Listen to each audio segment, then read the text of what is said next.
안녕하세요. 김어준의 뉴스공장 이것만은 알아야 할 아침 뉴스 코너를 담당하고 있는 시사인의 김은지 기자입니다. 박근혜 정부 시절 문고리 3인방으로 불렸던 이재만 안봉근 전 비서관이 국정원의 특수활동비를 받은 혐의로 구속됐습니다. 특히 이재만 비서관의 진술이 눈에 띄는데요. 박근혜 전 대통령 지시로 국정원 돈을 받았고 이를 통치자금으로 사용했다라고 합니다. 그렇기 때문에 박근혜 전 대통령의 비자금 수사도 불가피해 보이는데요. 과연 그 돈으로 뭘 했을까요? 사익 추구 일원도 하지 않았다라고 끝까지 주장하고 있는데요. 그 끝이 어딜지 정말 혼미해질 지경입니다. 그렇기 때문에 더욱더 촛불의 소중함을 느끼게 되는데요. 지난주가 촛불 1주년 기념이 있었습니다. 정말 촛불이 없었더라면 아직도 박근혜 전 대통령이 현직이었을 거고 이와 같은 의혹을 제기하는 사람들은 모두 탄압받았을 겁니다. 진실은 가까이 가지도 못한 채 밝혀지지 않을 가능성이 클 텐데요. 새삼 촛불에게 고마운 이번 주입니다. 11월 4일 뉴스공장 주말특근 지금 바로 시작하겠습니다. 네, 지난 한 주 김어준의 뉴스공장 제대로 가동됐습니다. 그야말로 최고의 뉴스들을 쭉쭉 뽑아냈는데요. 그래서 제작진들이 주말특근 인터뷰 고른다고 정말 힘들었다라고 합니다. 그래도 지금까지 들려드릴 이분 인터뷰 같은 경우에는요. 제작진의 만장일치로 선정됐습니다. 주말특근 첫 순서 도올 김용옥 한신대 석좌교수 인터뷰입니다. 10월 30일 월요일 3부에 방송됐는데요. 다시 한번 들어보시죠. 중국 공산당이 시진핑 1인 체제로 심지어는 황제로 등극했다라고 하는 언론 보도 최근에 많이 나오고 있습니다. 그런데 이건 잘못된 분석이다. 잘못된 해석이다. 이렇게 말씀하시는 분 오랜만에 저희 스튜디오에 다시 나오셨습니다. 도올 김용호 선생님 나오셨습니다. 안녕하십니까? 아유, 반갑습니다. 안녕하십니까, 선생님. 네. 네. 지난주에 CBS 김현정의 뉴스쇼에 나오신 걸 듣고 우리가 한 발 늦었다. 모시려고 했는데 거기를 먼저 나가셨더라고요, 선생님. 섭섭하고. 좀 먼저 불러주지. 맞습니다. 저희가 잘못했습니다. 네. 자, 그렇지 않아도 저희가 이거는 선생님을 모시고 얘기를 들어봐야 되겠다. 중국 이야기는 전문가시니까. 그리고 시진핑에 대해서도 여러 차례 말씀하셨잖아요. 네. 그래서 방송 한번 하셨지만 시간이 그렇게 길지는 않았기 때문에 저희가 또 한 번 모시고 좀 더 한 발쪽으로 옆으로 갈 수 있겠다 싶어가지고 모셨습니다. 우선 저는 이거부터 여쭤볼게요. 그 시진핑 관련해가지고 황제 대관식이다.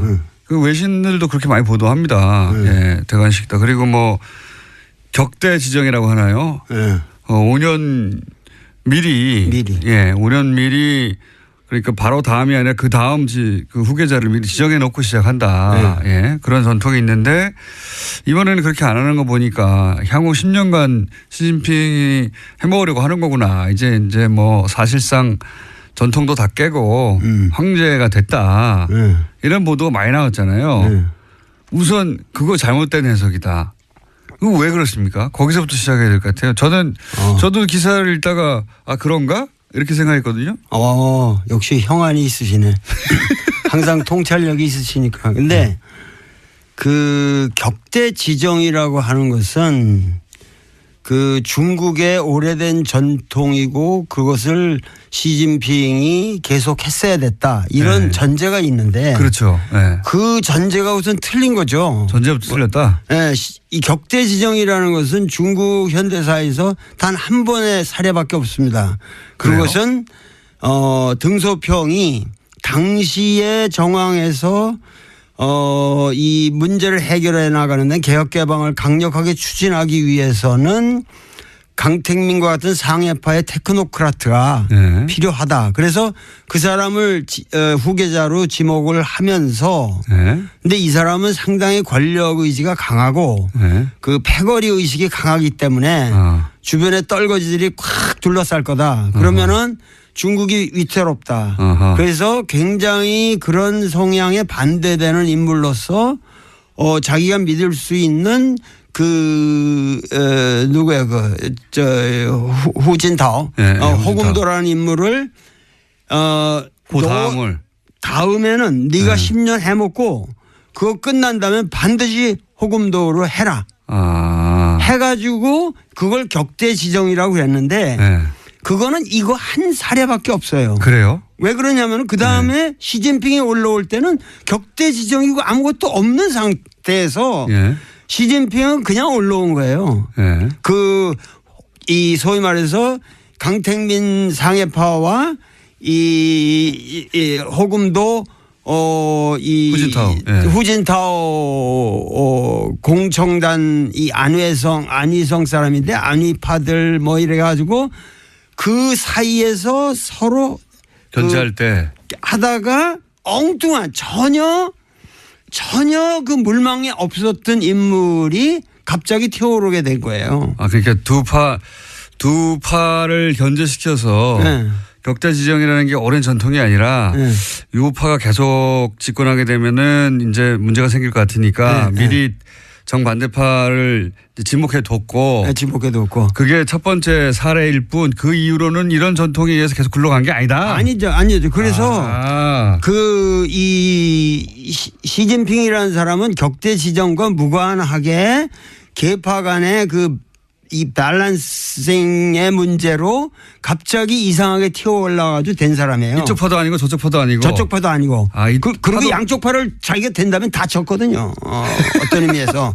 그러니까는 이 5년 동안에 이 사람은 굉장히 피눈물 나는 노력을 했고 그 5년간의 결실 이후에 사실은 격대 지정할 이유가 없는 거죠. 왜냐하면 자기가 원하는 그러한 정책을 강력하게 밀기 위해서는 또다시 황태자를 만들면 이건 구식이란 말이죠. 그거는 봉건적인 그 지정 방식이거든요.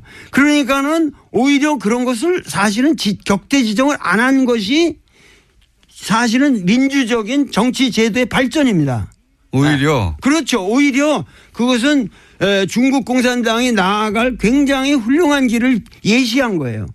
왜 이런 얘기를 하냐면은 그런 것뿐만 아니라 개인적인 이런 누굴 황태자를 지정하고 뭐 이런 것뿐만 아니라 이것을 제도적으로 정착시키기 그러니까 제도적인 어떠한 그 위반 사례가 없는 굉장히 치밀한 공정한 결정이라고 하는 것을 입증하는 것이 더 중요한 거는 칠상팔하라는 거거든요. 칠상파가 뭡니까? 칠상팔하.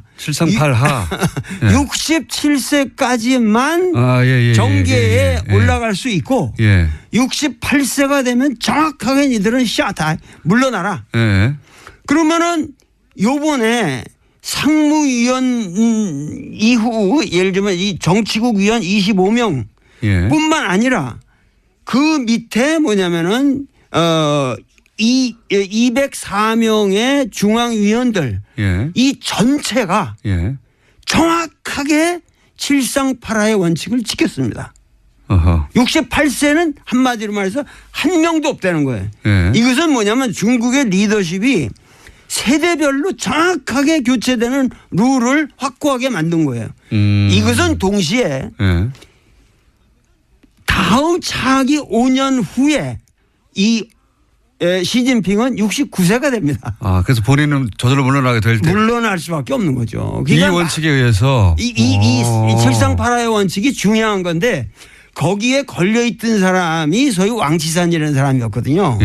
그런데 68세가 올해 됐는데 그 사람을 갖다가 중앙기율위원회 소위 말해서 부패청산에 가장 앞섰던 사람이고 이 사람이 계속 갈 거다. 그러면은 이게 황제 권력을 만드는 거다 이랬는데 그 원칙도 깨지고 그 사람이 스스로 물러났어요. 깨끗하게 물러나고. 그래서 중국 지금 정치는 우리가 생각하는 거하고 달리 어떠한 제도적인 원칙에 의해서 그 공정한 게임을 갖다가 계속 해나가고 있다는 거예요. 그러면은 후진타오가 격대 지정을 안 했지만 67세라는 원칙을 이번에 스스로 지켰기 때문에 그렇게 지켜서 인선을 했기 때문에 자기는 다음번에 자동으로 올려서 자기가 이제 사라질 거를 지금 예언한 것과 마찬가지죠. 예언한 거죠. 그 자기가 나는 내가 1인 독재 이런 거 관심 없다.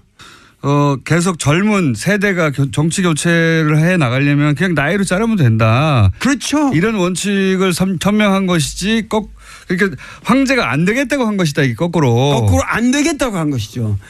그러면은 지금 시진핑이 지금 청년 말했고 또 동시에 신세대 중국 특색 사회주의라고 주장했는데 말씀까지 다 아시네. 대단한 거야. 이게 굉장히 이상한 말이거든요. 신세대 중국 특색 사회주의. 신시대. 신시대. 근데 신시대 중국 특색 사회주의. 이거 시진핑에게 무슨 사상이 있냐? 네.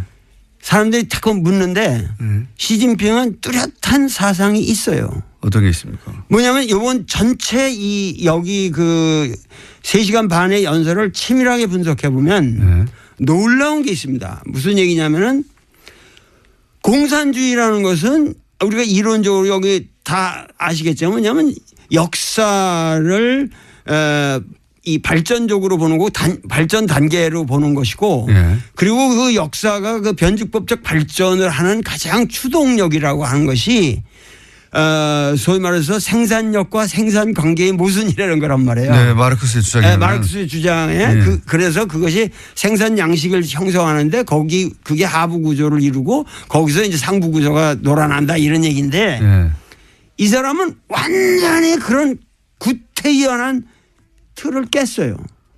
그러면 중국의 진정한 주요 모순은 뭐냐? 맨날 우리나라 주요 모순 그 논쟁이 있잖아요. LA NLPD, PD 뭐 이런 거. 근데 이 사람의 중국 사회의 주요 모순은 국민들의 아름다운 삶, 美好的生活, 아름다운 생활에 대한 열망. 그 아주 표현이 절묘해. 아름다운 생활에 대한 열망과 이 불균형의 엉터리 여태까지 발전 사이의 모순이 주요 모순이다.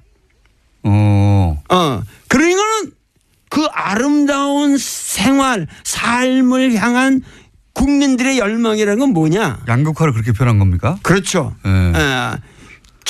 참 샤프하시네. 뭐냐면 여태까지는 이 등소평 이래 개혁개방 30년의 모든 그 모델은 선부. 특정한 놈, 흥묘맹묘로 해가지고 어떤 놈이든 돈 많이 벌어라. 그럼 우리가 인정해줘 지원해 주겠다. 그러면 거기서 꼼꼼을 떨어지는 거 분배한다. 이런 선부론이 중국을 망쳐왔다는 거예요. 그래서 이 선부론을 이제는 뭐냐면 공유한다는 공산주의의 공짜로 공부론으로 바꿔야 된다. 그리고 공향 그 모든 부를 같이 국민들이 향유해야 된다. 그리고 국민이 주체가 돼야 된다. 단 이 국민이 주체가 되도록 만들기 위해서는 중국의 현실상 그게 중국 특색이라는 거예요. 중국 공산당의 영도력을 무시하면 안 된다. 그런데 중국 공산당의 영도력을 강화시키려면 가장 방해 요소가 인간의 허약성 뭐냐면 부패다 이거 부패. 그래서 중국 공산당의 영도력을 강화시키기 위해서는 중국 공산당을 쳐야 된다는 거야. 이놈들이 전부 부패해가지고 국민들의 그 신망을 얻지 못하기 때문에 중국이 여태까지 난항해왔다. 그러면 이 난항해온 이 중국을 바로잡기 위해서 부정한 현실을 정자정야 정치라는 것을 오로지 바로잡는 것이고 내가 10년 동안 할 거라고 하는 것은 실제로 이러한 잘못된 것을 바로잡는 것밖에 없다. 그래서 뭐냐면 종연 쯔당 뭐냐면 종엄치당이라고 그러지. 당은 엄격하게 다스린다. 그러니까 중국식 그 사회주의를 할 텐데 그래서 이제 당이 이끄는 개혁을 계속 해 나갈 텐데 그런데 지금까지는 당이 썩어가지고 소위 이제 인민들의 삶이 양극화되는 걸 막지 못했다. 막지 못할 거죠. 그러니까 당을 쳐서 당을 굉장히 깨끗하게 만들고 그 역할을 당이 계속 해 나가도록 하겠다 뭐 이런 거네요. 그러니까 우리나라도 지금 문재인 대통령도 내가 얘기하는 거는 그 이사회의 적폐가 아니라 정의롭지 못한 이사회의 구조를 정의롭게 바꾸는 작업을 하는 것이고 그 작업에 있어서는 가차없이 단호하게 철저하게 끝까지 남김없이 다스까지 다스까지. 다 처단해야 한다는 거야. 다 처단해야 한다는 거야. 다스까지. 특별히 좋아하시네. 난 다스가 뭔지도 모르고 내 얘기를 했는데. 갑자기 예 시진핑에서 다스까지 오셔가지고. 알겠습니다. 어떤 의미에서는 그 문재인 대통령과 맥이 닿는 부분도 있습니다, 그죠? 그렇죠. 예. 그 문재인 대통령을 우리가 소득주도 성장이라든가 지금 정책 방향하고 그런 것을 저기 했는데 이 소위 말해서 이 중국 특색 사회주의의 예. 그 오위일체라는 게 있어요. 이 사람 오위일체. 사상 오위일체. 기독교에서는 삼위일체라고 그러잖아요. 네. 근데 오위일체인데 오위일체라는 게 뭐냐면은 경제 건설, 정치 건설, 문화 건설, 사회 건설, 생태 문명 건설이 하나다는 거, 일체다. 이 5가지의 위가 있는데 그런데 경제, 정치, 문화는 중공 16대에서 이미 3위일체로 나왔어요. 예. 그다음에 17대에서 4위일체라고 그래서 사회 건설까지 들어갔어요. 예. 그러면 경제는 부유하고 정치는 민주해야 되고 문화는 번영해야 되고 사회는 공평해야 된다. 이게 지금 17대까지 나왔는데 이번 19대에 5위일체가 들어갔는데 환경이 나왔네요. 거기에 생태 문명 건설이라는 게 들어간 거예요. 그러니까 뭐냐면 시진핑의 사상은 생태 문명 건설이에요.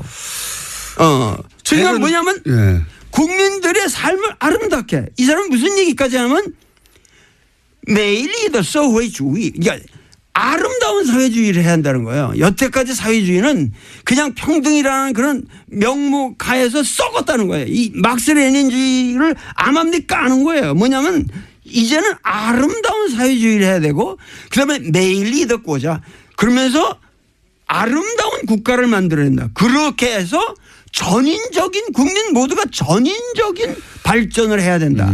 이런 식의 레토릭이 대단하거든요. 아하. 사실 중국이 최근에 각종 그 환경 부담금 국제적인 많이 내고 미국이 트럼프가 빠져나가는 자리를 중국이 막 메우고 있어요. 메우고 있어요. 예.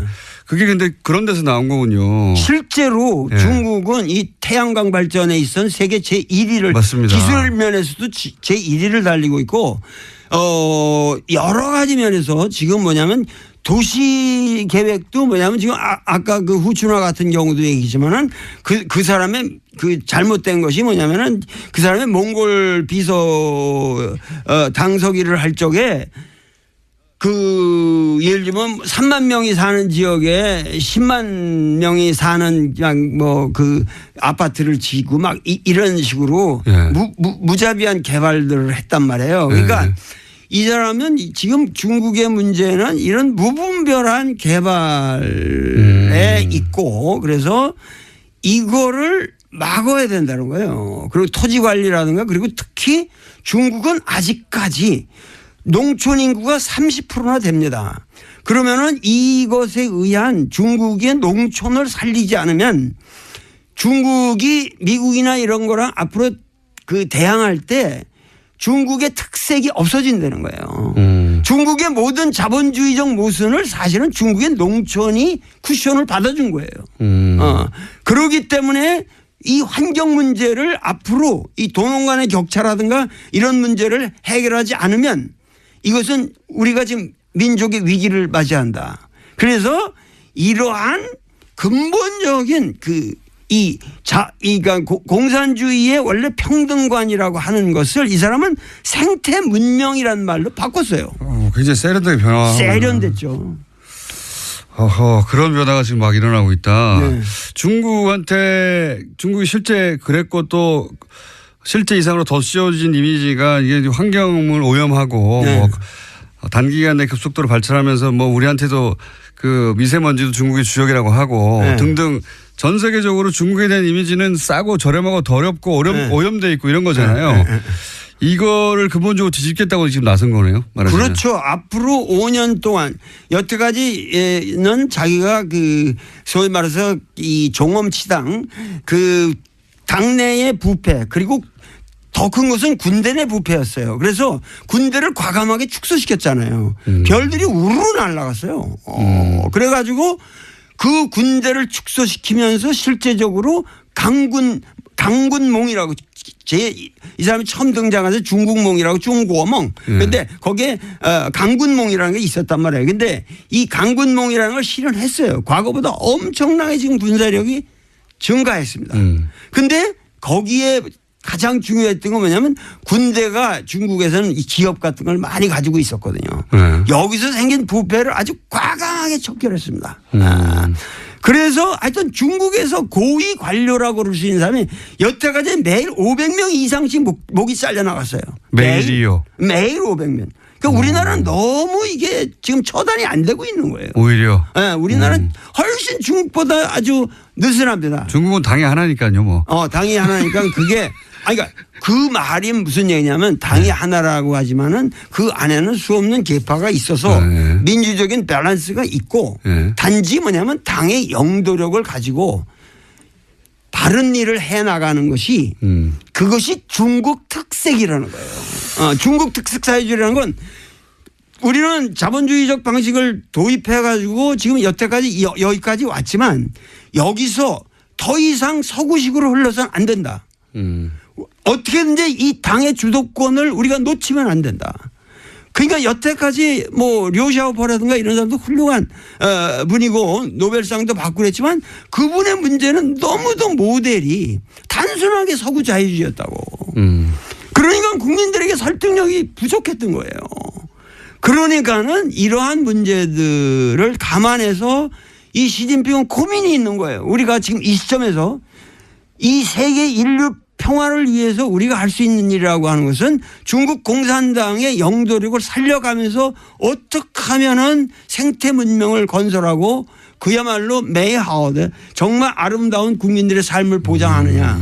미국을 넘어서는 중국을 만들고 싶은 거네요, 말하자면. 그러니까 과거에는 우리가 과거에는 중국과 미국의 모든 우리가 우리가 미국하고 한국을 생각해도 항상 나도 왜 미국 유학을 갔겠어요? 왜 내가 하버드니 이런 걸 그렇게 쳐다보고 그 가서 고생을 했겠어요?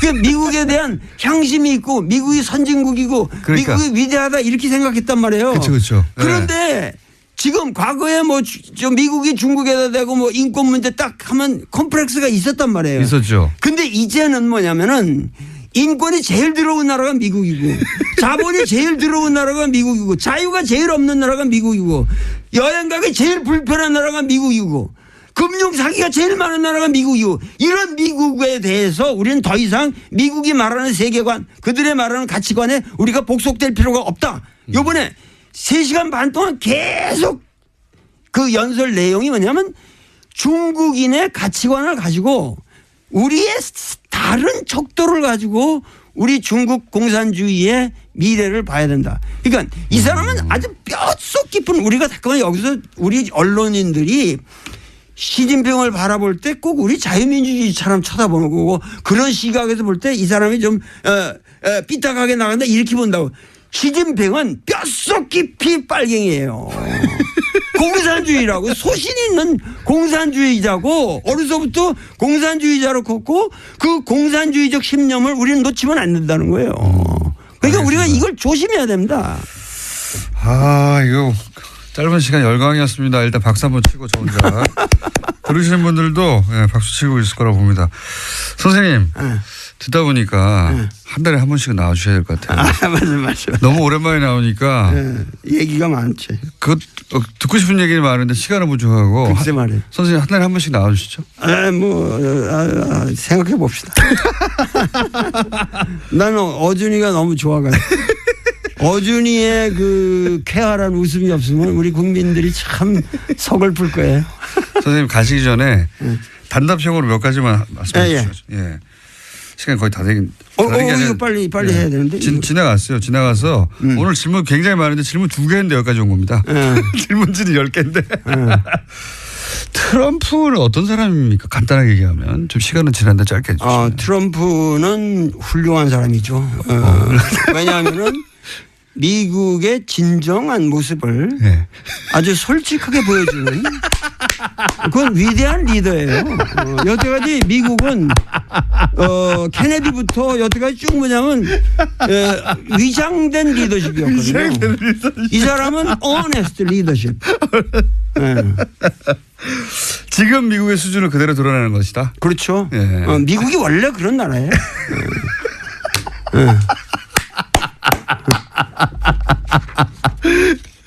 아유, 이거 참 뭐 중요한 얘기가 너무 많고. 그러니까요. 저희 질문 2개 하다가 오늘 끝났어요. 네.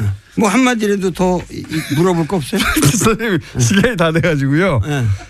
그리고 오늘 이렇게 끝나셔야지 다음 주에 저희가 또 모실 수 있어요. 예, 아유, 그렇습니다. 예. 다음 주에 나오시는 것으로 그럼. 지금까지 도올 김용호 선생님이었습니다. 감사합니다. 네, 감사합니다. 1부입니다 이게. 네, 도울 선생님의 인터뷰의 반응이 정말 폭발적이었습니다. 심지어 방송 다음 날에도 문자가 이어졌는데요. 양민아님 같은 경우에는 방송 이틀 지나고 문자 주셨는데 도울 선생 고정 코너 만들어달라라는 거였습니다. 또 4280번님 같은 경우에도요. 출연료를 대폭 인상해서 도울 선생님 고정 출연하게 합시다라는 의견 주셨는데요. 라디오 방송이다 보니까 출연료가 적은데 아무래도 그런 점들을 염두에 두신 것 같습니다. 많은 분들이 도울 선생의 재출연 기다리실 텐데요. 주말 특근 애청자들에게만 살짝 정보를 드리자면요. 다음 주 월요일은 아니고요. 다음 달에 다시 찾아주실 거라고 합니다.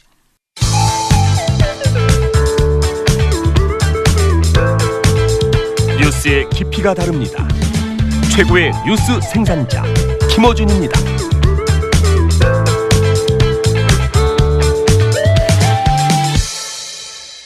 지난 국정감사 직전 새롭게 시작된 코너가 있습니다.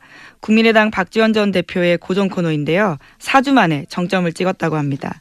지난 2달간 주말 특근에 매번 소환되던 노회찬 대표의 노르가즘을 누르고 주말 특근 2번째 순서로 뽑혔는데요. 지난 11월 2일 목요일 3부에 방송된 박지원 전 대표의 아직은 이름 없는 코너 다시 한번 들어보시죠. 오랫동안 정치구단이라는 별명으로 불리신 분입니다. 박지원 전 국민의당 대표 나오셨습니다. 안녕하십니까? 안녕하세요. 네, 목소리가 좋으신 거 보니 기분이 좋으신가 봅니다.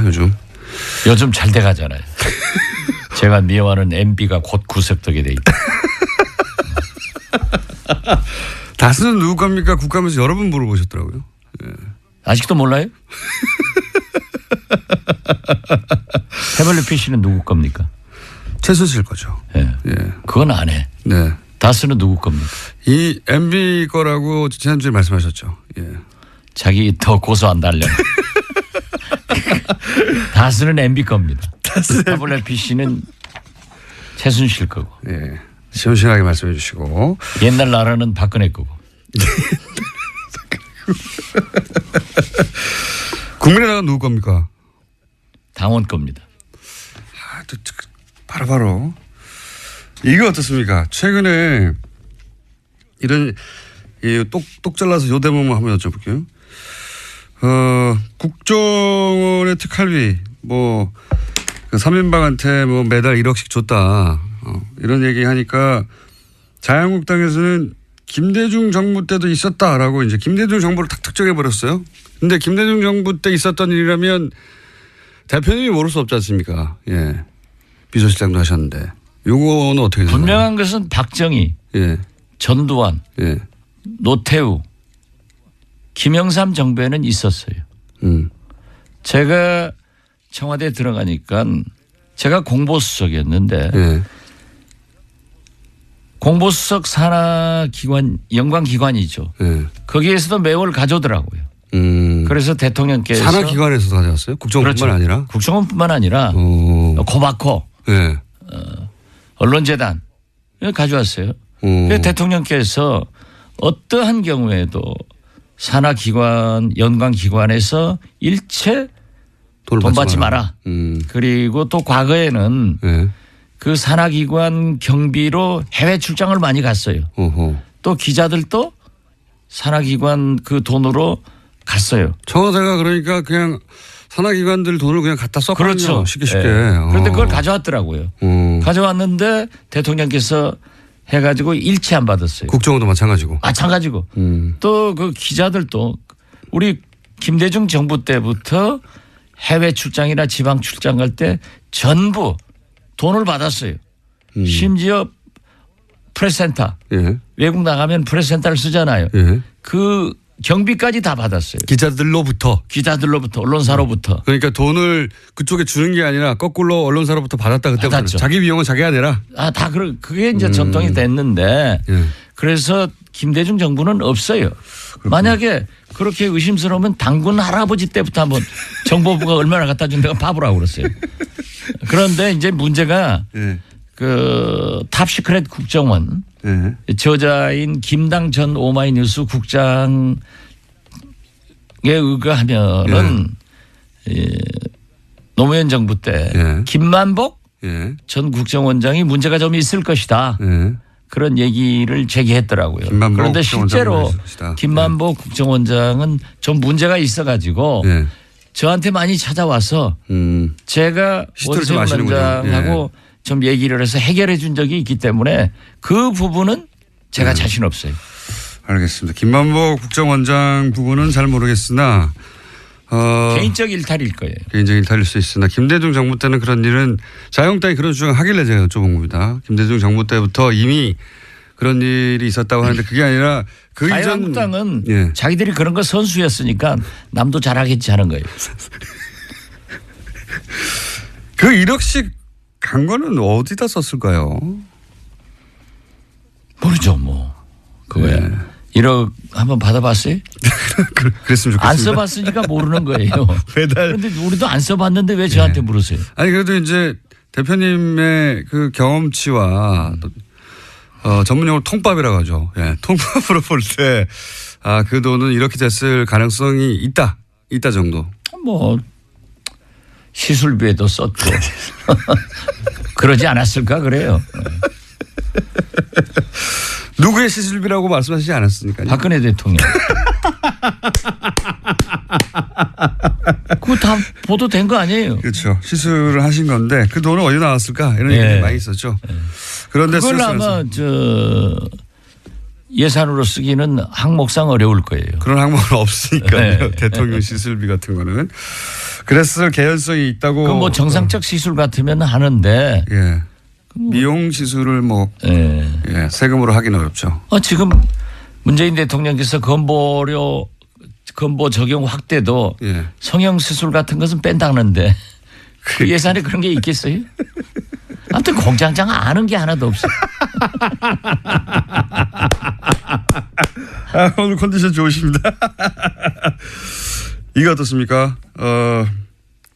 서청원, 최경환 출당은 어려울 것이다라고 지속적으로 말씀해 주셨는데 여전히 그런 상황입니까? 네, 저는 어렵다고 생각합니다. 왜냐하면 현역 의원의 출당은 3분의 2.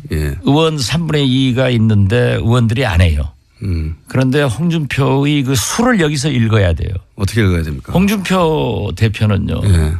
박근혜 대통령은 평당원이기 때문에 윤리위원회에서 해서 열흘만 넘으면 자동적으로 출당이 되는데 서청원 최경환 두 분은 3분의 2가 돼야 되니까 안 되는 걸 알고 있어요. 그렇지만은 친박을 나는 청산하고 있다. 하는 의지 표명. 그걸 국민에게 제스처로. 특히 바른정당에게 보여주는 거예요.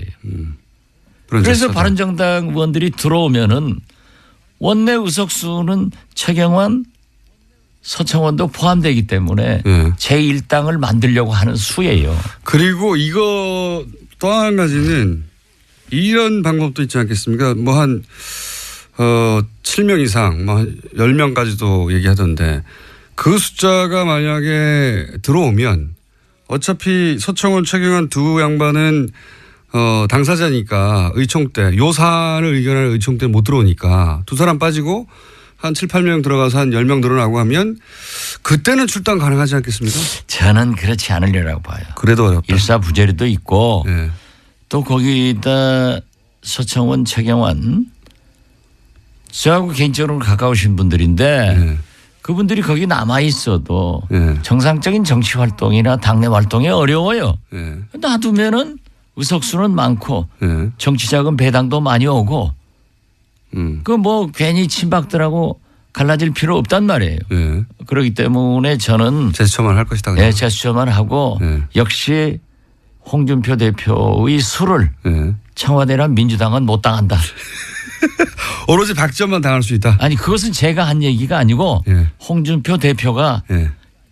300명 국회의원 중 박지원만 무섭다. 본인이 그렇게 얘기하더라고요. 그건 사실입니다. 아니 저는 예, 그건 사실입니다. 홍준표 알아줘야 돼요.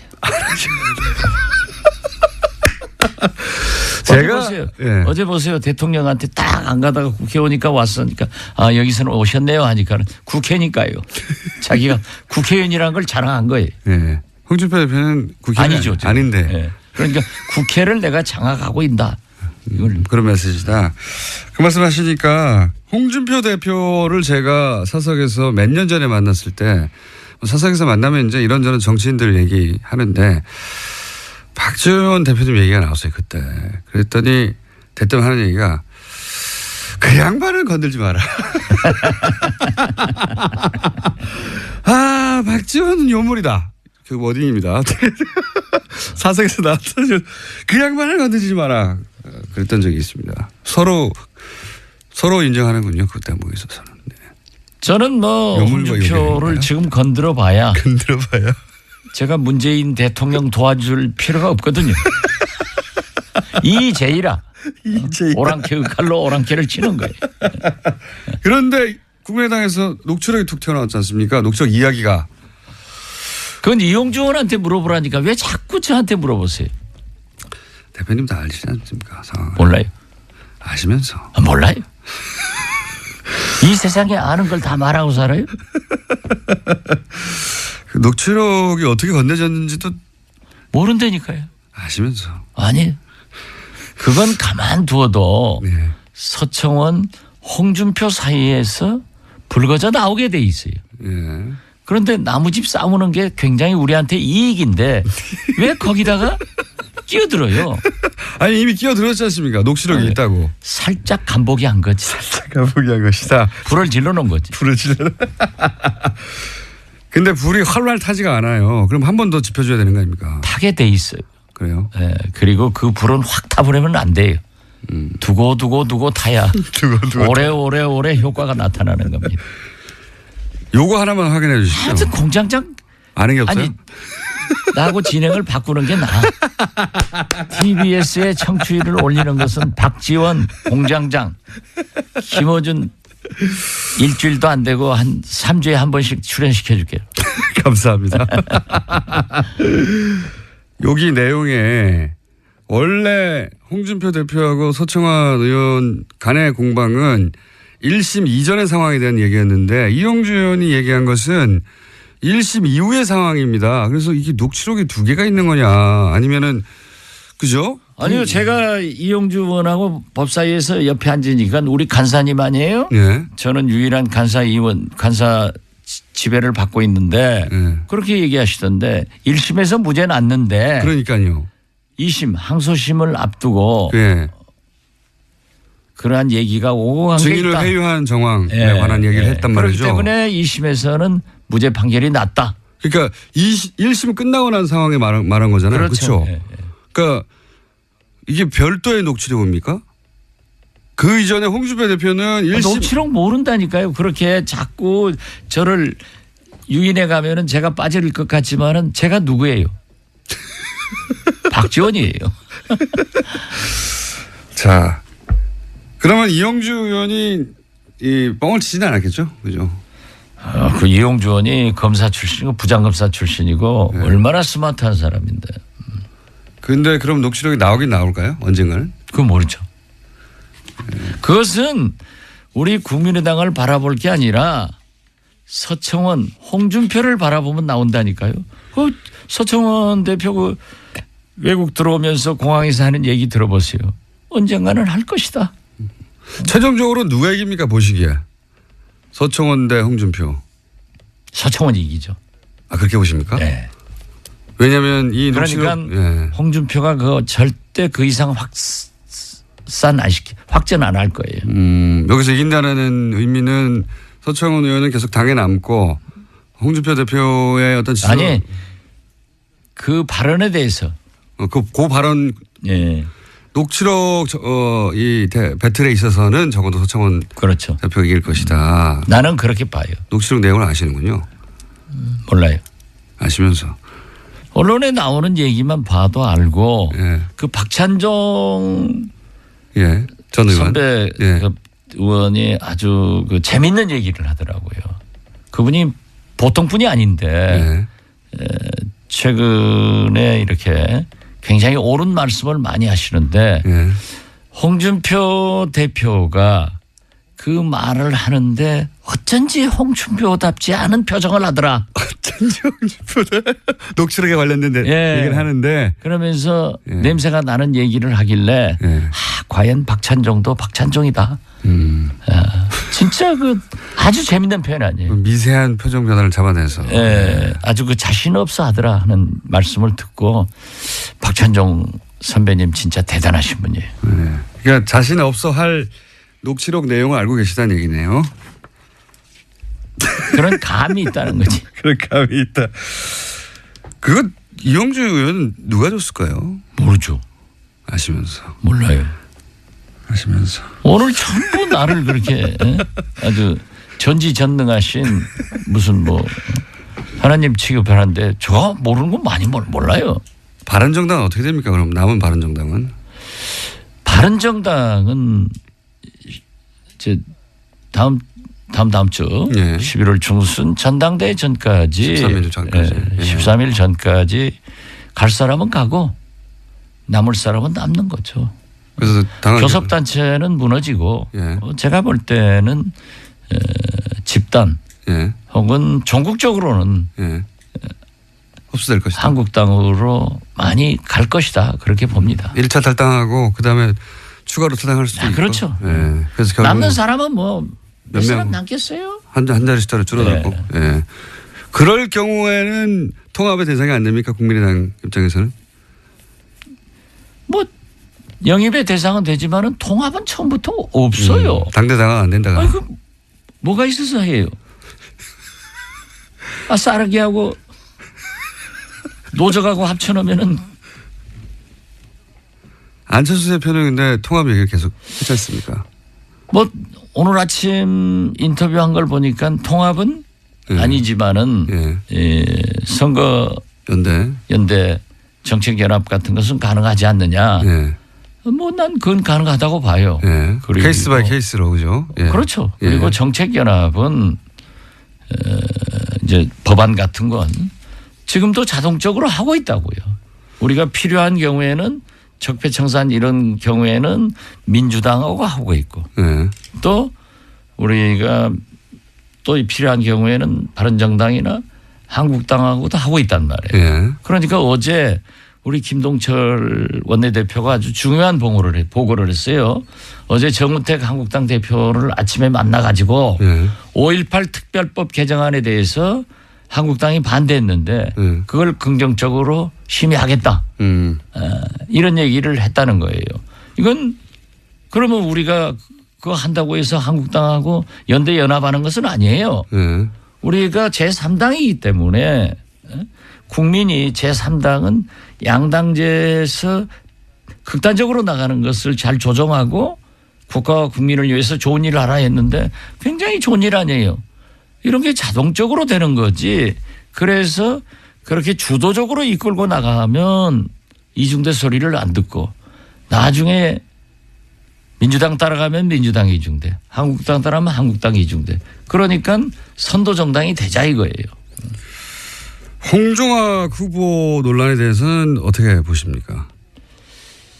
안 되겠대요. 안 되겠다고 보십니까? 예, 이번에는? 너무 심해요. 이번엔 통과가 어려울 것이다. 참 저도 홍종학 의원을 지금까지 오늘 처음 얘기합니다. 네. 좋아했고 네. 저하고도 비교적 가까운 분인데 네. 시민운동 학자로서 네. 너무 표리가 부동해요. 표리가 부당한 판단하신다. 그리고 그 부인이 또 문체부에 자기가 무슨 발레인가를 했대요. 뭐 자리를 내놔라 하고 굉장히 괴롭혔대요. 이런 그런 것들이 건들이 있다. 지금 이제 터져 나오는 것 같아요. 뭐 청문회에서 해명할 건 해명하겠지만 어쨌든 지금 현재 상황 저는 문재인 대통령께서 이렇게 높은 지지도 훌륭한 시정연설 이런 걸 했으면은 그렇게 문제가 되는 있으면은 바로 설득을 해서 자기 자진 사퇴를 하든지 임명 취소를 해주는 것이 훨씬 더 좋은 대통령이지 안 되는 걸 밀어붙여가지고 틀림없이 저는 그럴 것 같아요. 청문회에서도 문제가 되면은 그대로 임명 강행해버리면은 오만으로 보이는 거예요. 알겠습니다. 고사안을 그렇게 보시고 자 시간이 거의 다 됐는데 홍종학 안 된다 하니까는 공장장 목소리가 확 작아지네. 아닙니다. 네. 시간이 실제로 다 됐습니다. 실제로 다 됐는데 근데 또 일주일 기다려야 되니까 오신 김에 짧은 질문 단답형으로 두 가지만 더 드리면 유승민 후보의 대선 후보로서의 가능성은 여전히 살아있는 겁니까? 본인. 네. 본인 생각에는 살아있겠죠. 본인 생각에는 살아있겠죠. 안철수 대표의 대선 후보로서의 5년 후의 가능성은 여전히 살아있습니까? 그것도 본인이 강력하게 원하기 때문에. 네. 본인 생각에는. 국민의 생각은 앞으로 4년 후에 어떻게 변할지 모르죠. 그러니까 그리고 그 두 분이 다 어떻게 국민 속으로 들어가서 언행을 하느냐에 달려있지. 그렇긴 한데. 제가 생각하면 제가 해야 되는데. 근데 제 말은 지금까지의 어떤 쌓아온 커리어나 하는 정치적 판단을 볼 때 그 자질로 보아 쉽지는 않을 것 같다라든가 그런 감이 있지 않습니까? 그 감이 또 대부분 맞잖아요. 예. 그 감을 여쭤보는 거죠. 미래는 아무도 모르지만. 내일 모레 만나면 국회에서 뭐라고 하겠어요. 잘 하도록 해야지. 자, 국민의당 박지원 전 대표였습니다. 감사합니다. 네, 감사합니다. 조영광님께서는 박지원 전 대표 장난 아닙니다. 노회찬 원내대표 분발해야겠습니다. 라고 문자 주셨는데요. 조소연님께서는 도올 선생과 박지원 대표 함께 불러봐요. 라는 제안까지 해주셨습니다. 정말 엄청난 내공을 뿜는 자리가 될 것 같은데요. 박지원 전 대표 코너명 아직 없다 보니까요. 많은 분들이 제안해 주셨습니다.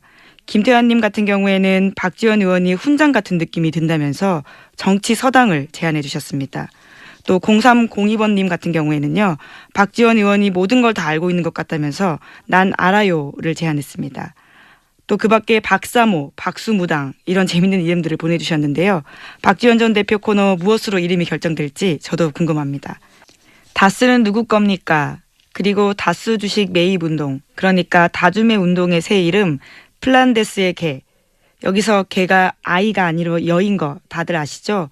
이와 관련해서 많은 분들이요. 사진과 패러디 그림 보내주시고 계십니다.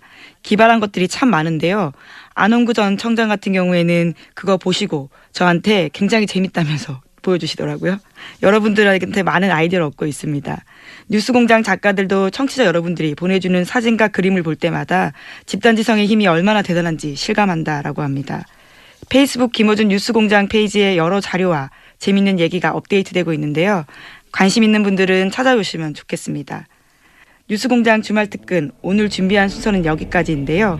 저는 월요일 아침에 다시 찾아뵙겠습니다. 그리고 마지막 한마디. 그래서 다스는 누구 겁니까? 네, 여기까지입니다. 시사인 김은지였습니다. 감사합니다. 우선 그거 잘못된 해석이다. 그거 왜 그렇습니까? 거기서부터 시작해야 될 것 같아요. 저도 기사를 읽다가 그런가? 이렇게 생각했거든요. 역시 형안이 있으시네.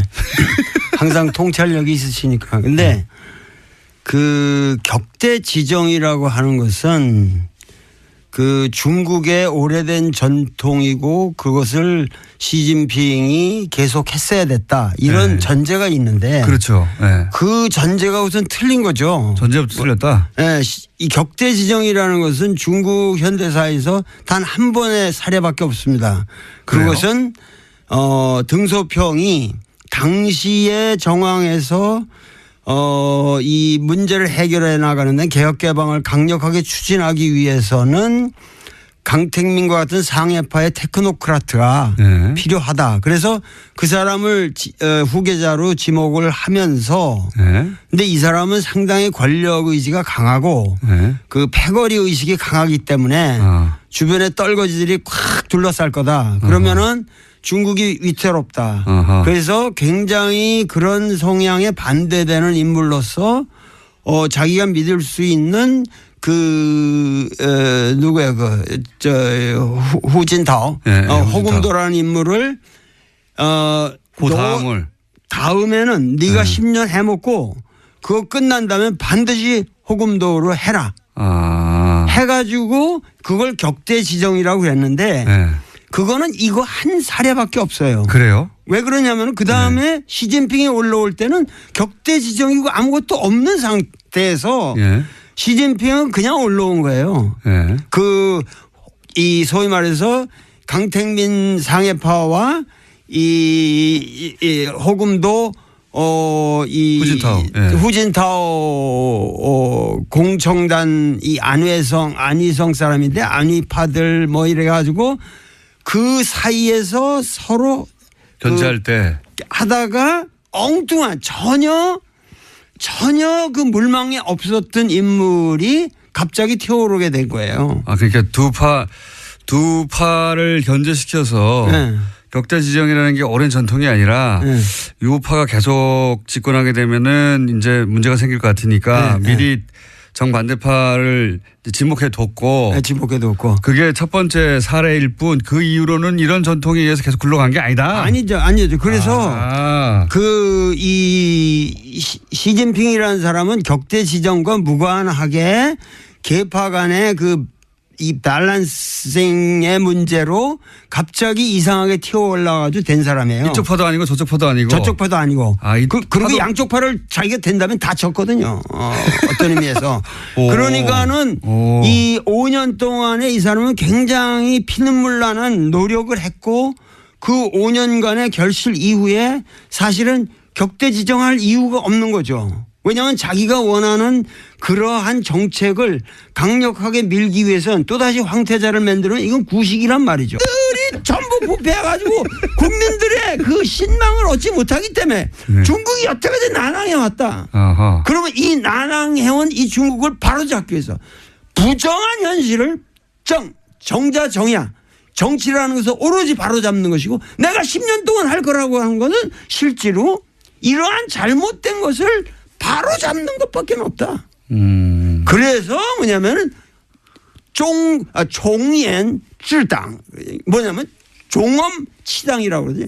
당은 엄격하게 다스린다. 그러니까 중국식 그 사회주의를 할 텐데 그래서 이제 당이 이끄는 개혁을 계속 해 나갈 텐데 네. 그런데 지금까지는 당이 썩어가지고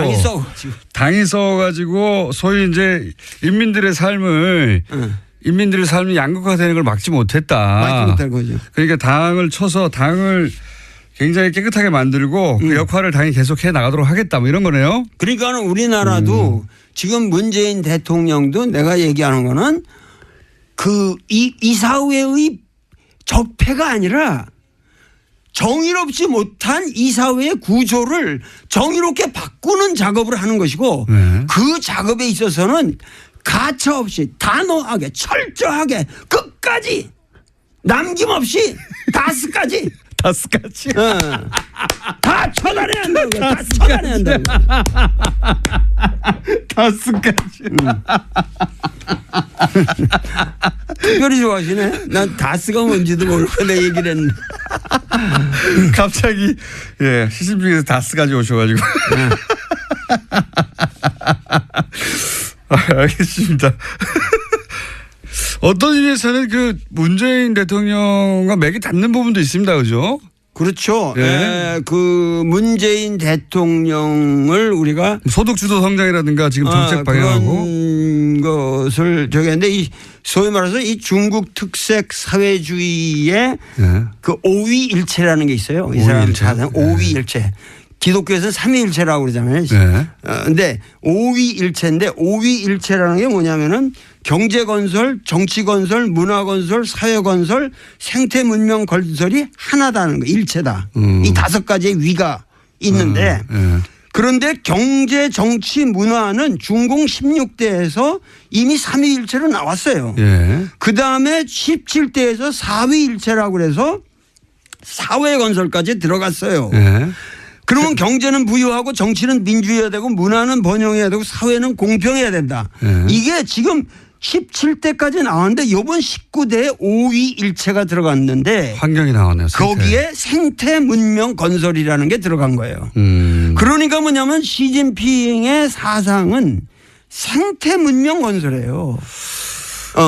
그러니까 뭐냐면 국민들의 삶을 아름답게. 이 사람은 무슨 얘기까지 하면 매일이 사회주의. 그러니까 아름다운 사회주의를 해야 한다는 거예요. 여태까지 사회주의는 그냥 평등이라는 그런 다 아시네. 대단한 거예요. 이게 뭡니까? 굉장히 이상한 말이거든요. 신세대 중국 특색 사회주의. 신시대. 신시대. 근데 신시대 중국 특색 사회주의. 이거 시진핑에게 무슨 사상이 있냐? 네.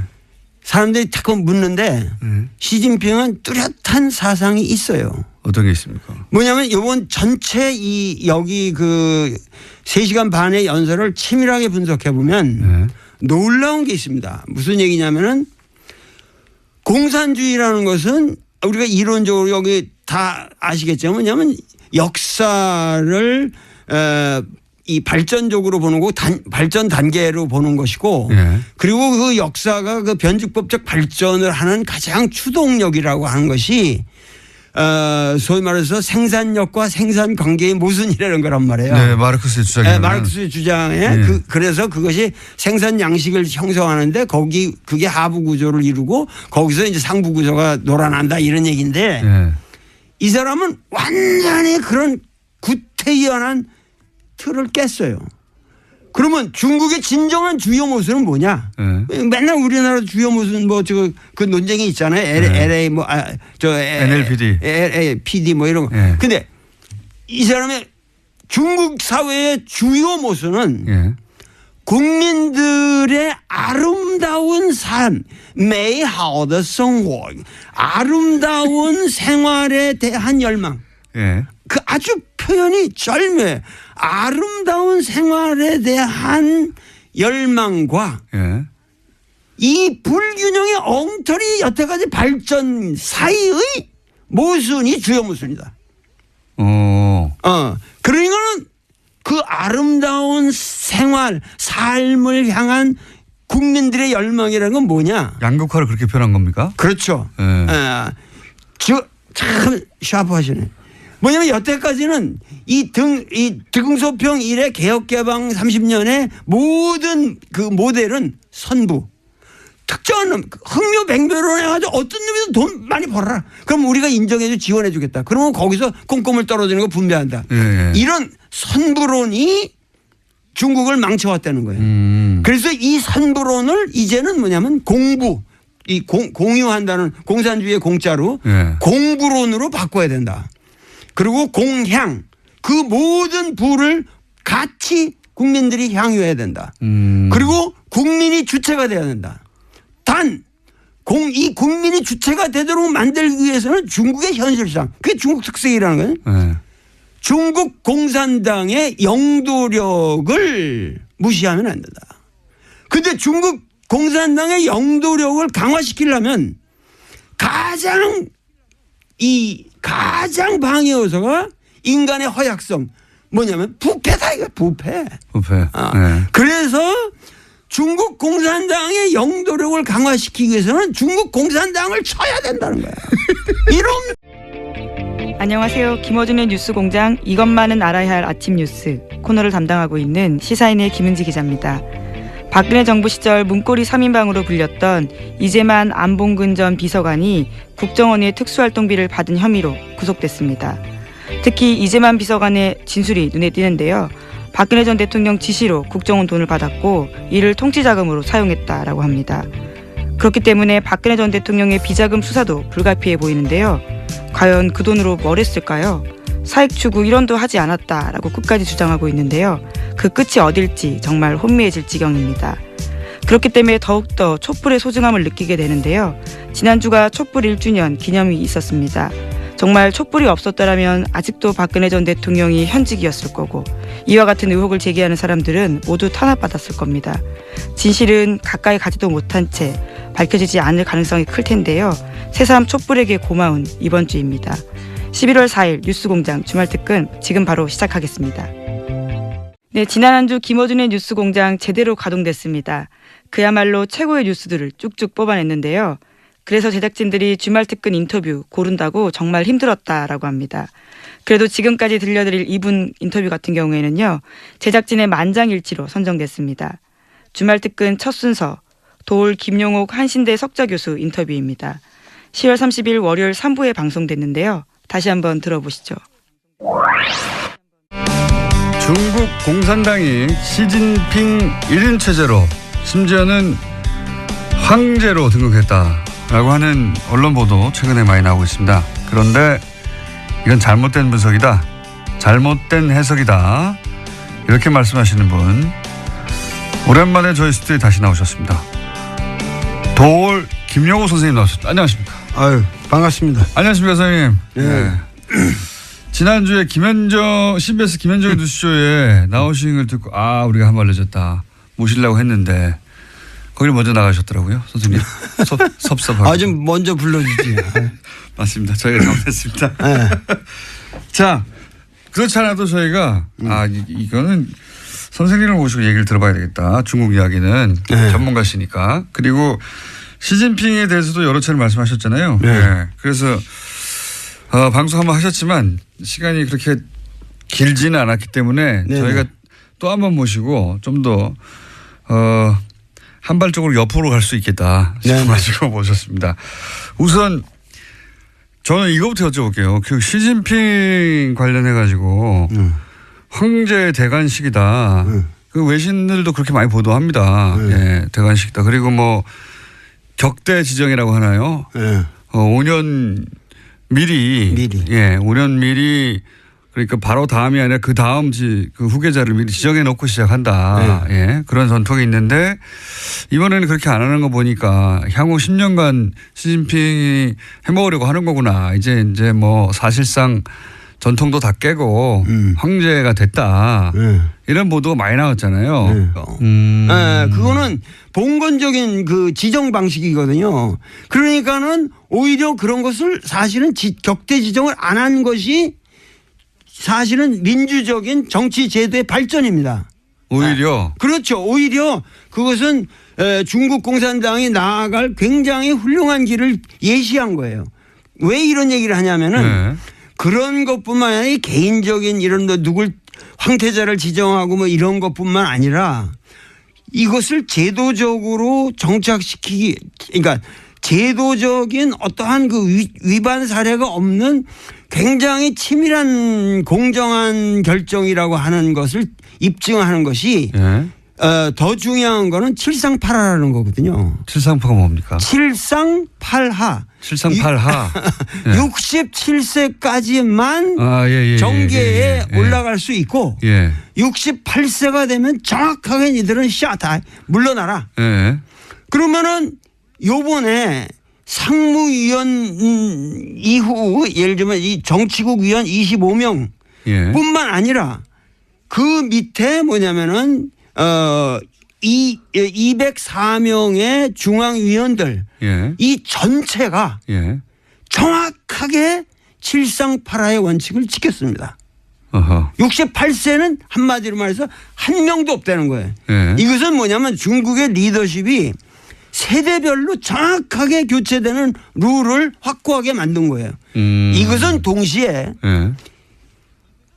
다음 차기 5년 후에 이 시진핑은 69세가 됩니다. 그래서 본인은 저절로 물러나게 될 때. 물러날 수밖에 없는 거죠. 이 원칙에 의해서. 이 칠상팔하의 원칙이 중요한 건데 거기에 걸려있던 사람이 소위 왕치산이라는 사람이었거든요. 그런데 68세가 올해 됐는데 그 사람을 갖다가 중앙기율위원회 소위 말해서 부패청산에 가장 앞섰던 사람이고 이 사람이 계속 갈 거다. 그러면은 이게 황제 권력을 만드는 거다 이랬는데 그 원칙도 깨지고 그 사람이 스스로 물러났어요. 깨끗하게 물러나고. 그래서 중국 지금 정치는 우리가 생각하는 거하고 달리 어떠한 제도적인 원칙에 의해서 그 공정한 게임을 갖다가 계속 해나가고 있다는 거예요. 그러면은 후진타오가 격대 지정을 안 했지만 67세라는 원칙을 이번에 스스로 지켰기 때문에 그렇게 지켜서 인선을 했기 때문에 자기는 다음번에 자동으로 올려서 자기가 이제 사라질 거를 지금 예언한 것과 마찬가지죠. 예언한 거죠. 그 자기가 나는 내가 1인 독재 이런 거 관심 없다. 계속 젊은 세대가 정치 교체를 해 나가려면 그냥 나이로 자르면 된다. 그렇죠. 이런 원칙을 천명한 것이지 그러니까 황제가 안 되겠다고 한 것이다. 이게 거꾸로. 거꾸로 안 되겠다고 한 것이죠. 그러면은 지금 시진핑이 지금 청년을 말했고 또 동시에 신세대 중국 특색 사회주의라고 주장했는데 말씀까지